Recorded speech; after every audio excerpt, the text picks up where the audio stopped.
Salut.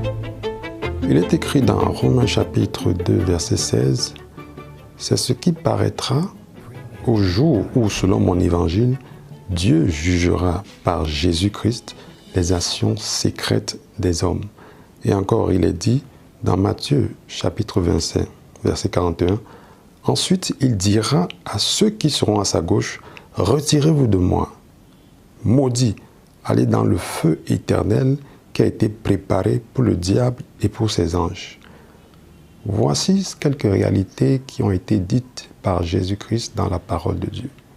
Précisément dans Matthieu 25, verset 41, c'est Jésus qui parle. Il parle du jour du jugement. Il parle de ce qui se passera. Beaucoup malheureusement ne croient pas au jugement dernier. Beaucoup ne croient pas que ce qui est écrit dans la Bible est réel. Beaucoup de personnes s'amusent et pensent que Dieu est un blagueur. D'autres même se disent que mais il y a tellement de créatures sur la terre, il y a tellement d'humains sur la terre. Si Dieu est si amour, comment pourrait-il envoyer autant de personnes en enfer? Eh bien, vous vous trompez.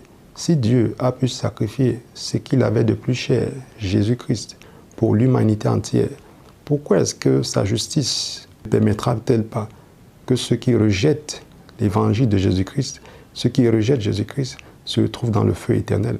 Dieu a déjà fait le premier pas d'amour. C'est à nous de répondre à son amour. Voici, je vais vous présenter le témoignage d'un jeune homme qui a eu la grâce, une très grande grâce, d'avoir l'opportunité d'être amené par le Seigneur dans une expérience surnaturelle exceptionnelle et horrible en même temps, où il a vu ce qui va se passer lors du jugement dernier. Je vous invite à regarder ce témoignage et à prendre une décision claire, juste, concernant votre propre vie. Que le Seigneur vous bénisse. J'ai traversé les secondes les plus traumatisantes et sombres de ma vie. Je me souviens, c'était un jeudi.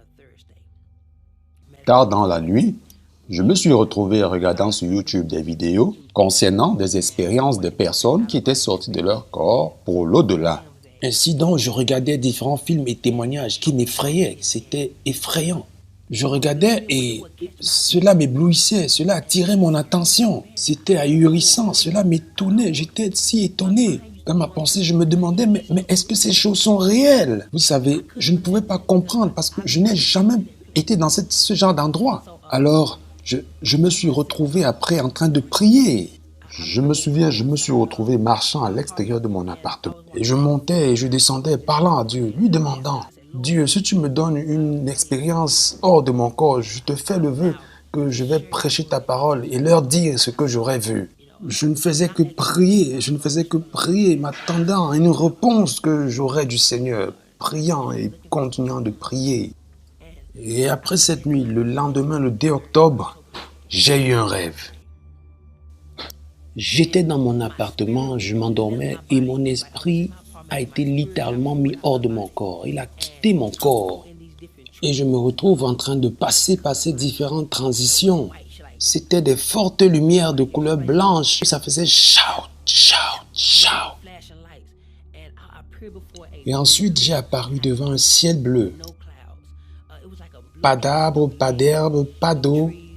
Il ne s'y trouvait là rien du tout, juste une atmosphère totalement bleue.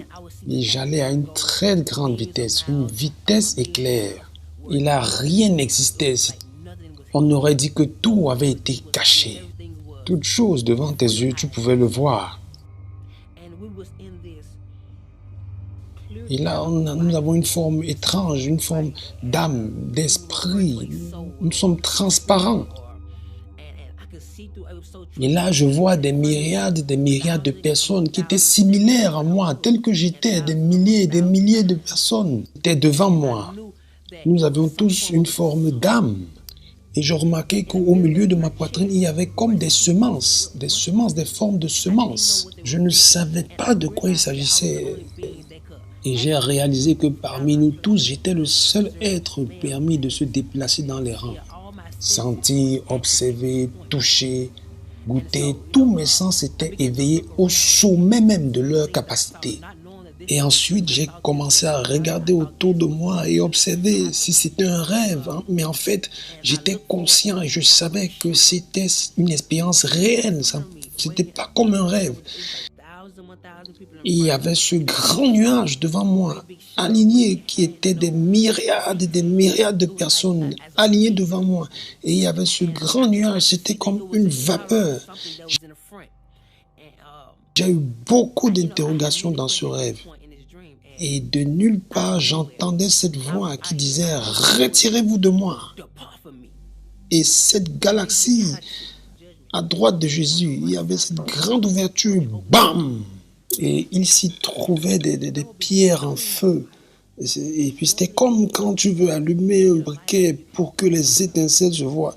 Mais alors, au lieu que le feu apparaisse, c'était des pierres enflammées. Et dès que le Seigneur disait « Retirez-vous de moi », vous étiez absorbés dans cet espace de feu qui était très brûlant. Et vous brûlez de partout. Et tous les gens là-bas criaient, la chaleur était insupportable. Après, ce portail se refermait et disparaissait. Cela se passait si vite. J'entendais des cris, « Ah! Retirez-vous de moi! Ah !» Là, les absorbait et ça se refermait. Et de cet écran, vous pouvez suivre le cri, « Ah !» Cela m'a terrifié. Et quelque chose me faisait juste avancer. Et j'ai commencé à penser, « Oh mon Dieu, peut-être c'est le jour du jugement. » Et j'avais beaucoup de questions et je ne faisais qu'entendre, « Retirez-vous de moi! » Boum! Retirez-vous de moi! Boum! Et les gens y étaient aspirés. Une scène dans cette expérience qui m'a le plus effrayé était celle-ci. Les gens là-bas étaient jugés et tu pouvais écouter le jugement, comment Dieu leur parlait. Et tu pouvais écouter les raisons de leur jugement, pourquoi est-ce qu'ils étaient condamnés. Donc si quelqu'un était jeté en enfer pour une raison dont toi tu connais ta vie, tu savais clairement où toi aussi tu allais aller. Donc je continuais de voir les gens y être jetés dans ce feu, avec les flammes qui les brûlaient tous ces gens. Et je pouvais écouter les conversations entre le Seigneur et chacun d'entre eux.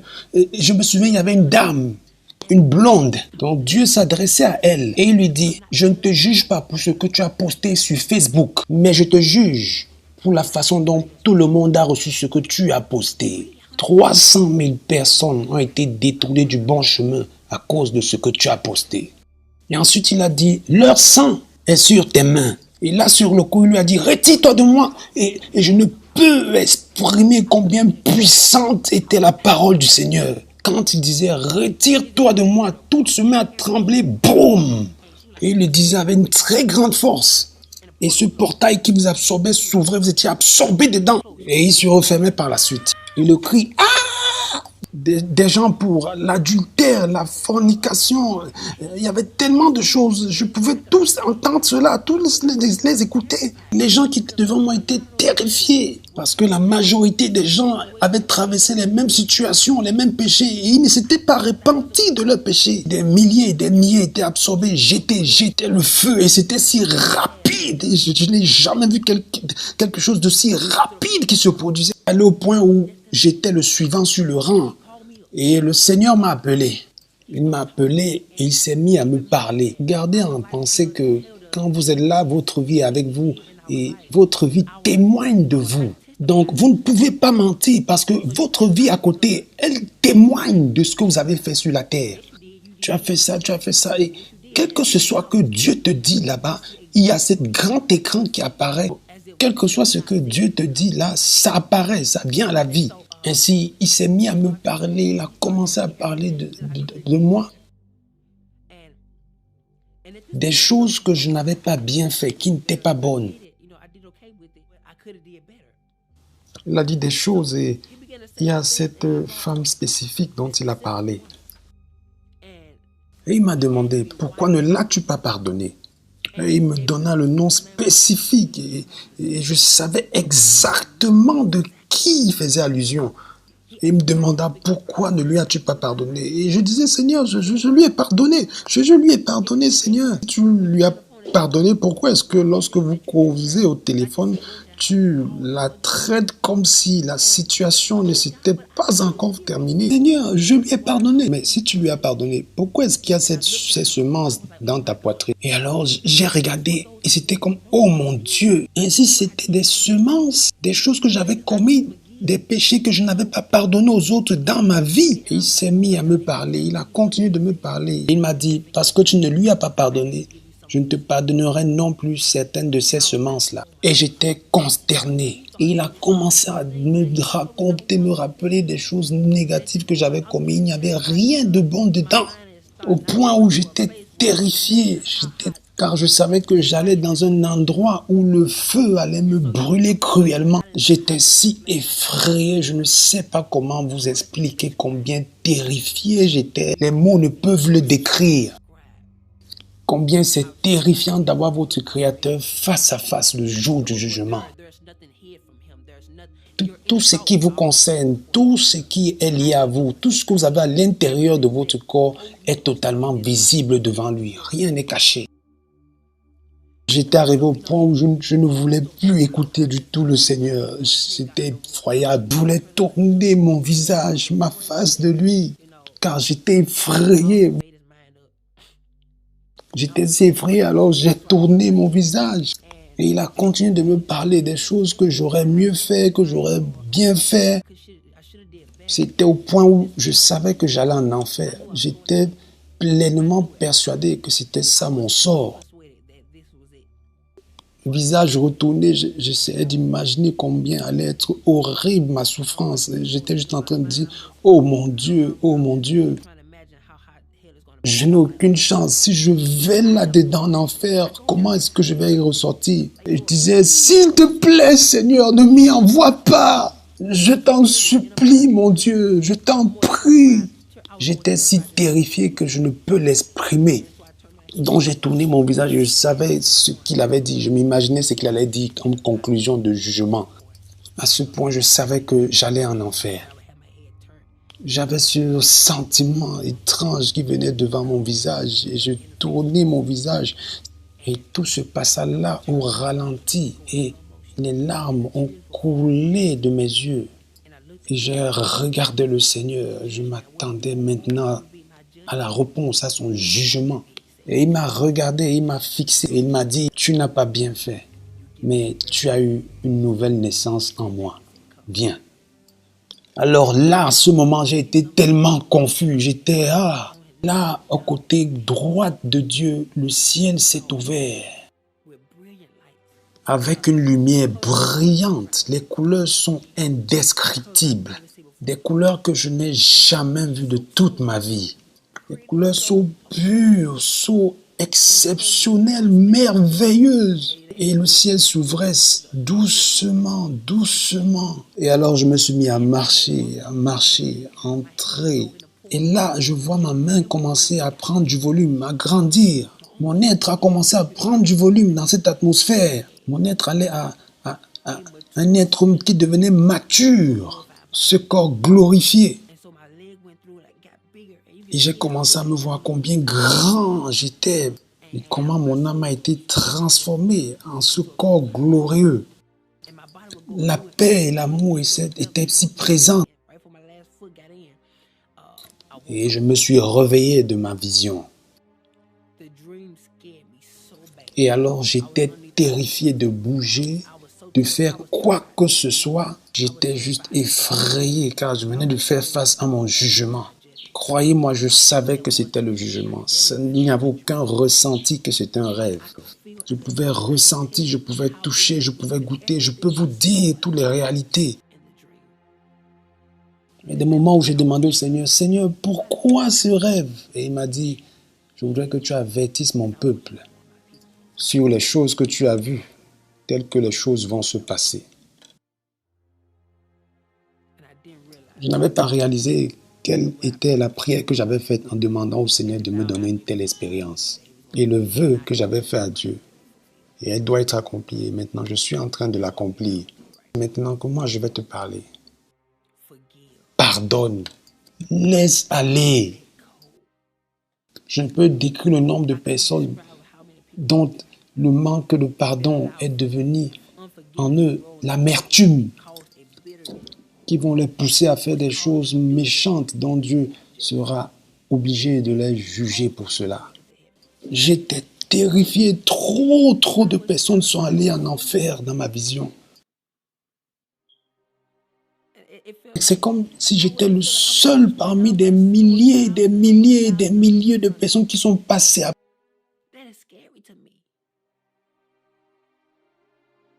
Aujourd'hui, je t'encourage de mettre ta vie en règle avec Dieu.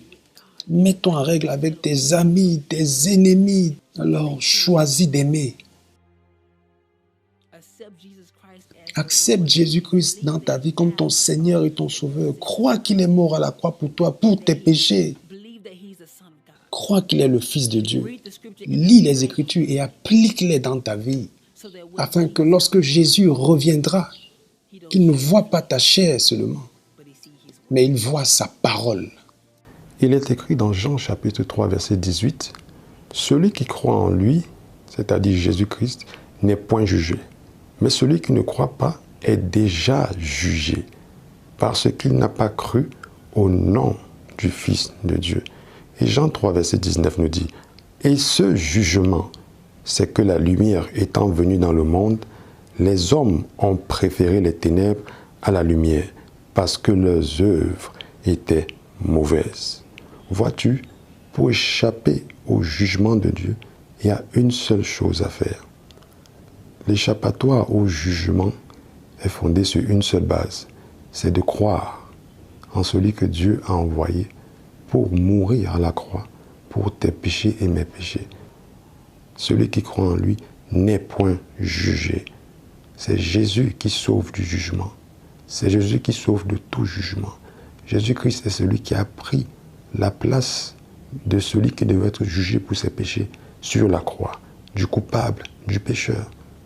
Après avoir entendu tout ce qui a été dit, mon bien-aimé, il est question de ta vie, il est question de ton éternité, il est question de prendre une décision conséquente qui va influencer ta vie dans l'éternité. Je crois que tu es une personne sage, je crois que tu as assez attendu, je crois que tu crois maintenant que l'enfer existe et je suis sûr et persuadé que tu réalises aussi que le ciel existe. Dieu ne t'a pas créé pour l'enfer, Dieu t'a créé pour que tu sois au ciel avec lui. Il t'aime tellement, c'est pourquoi il a permis que tu entendes et que tu suives ce témoignage horrible des réalités de l'enfer. Peut-être tu as le manque de pardon dans ton cœur. Pardonne. Peut-être tu as un péché dans lequel tu vis. Il est temps que tu laisses le sang de Jésus-Christ te laver, te purifier et te mettre à part pour Dieu maintenant. Qu'est-ce qui trouble ta vie? Qu'est-ce qui te qualifie pour ce lieu de tourment? Non.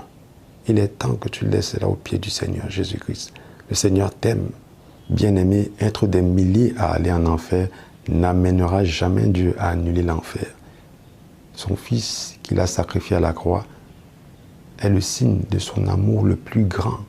Car, crois-moi, Dieu n'a rien de plus grand que Jésus-Christ à offrir à l'humanité.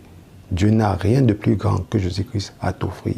Et quel que soit le plus grand de tes besoins, sache que la réponse la plus grande que Dieu a pour toi, c'est Jésus-Christ. Il n'y en a pas de plus grand.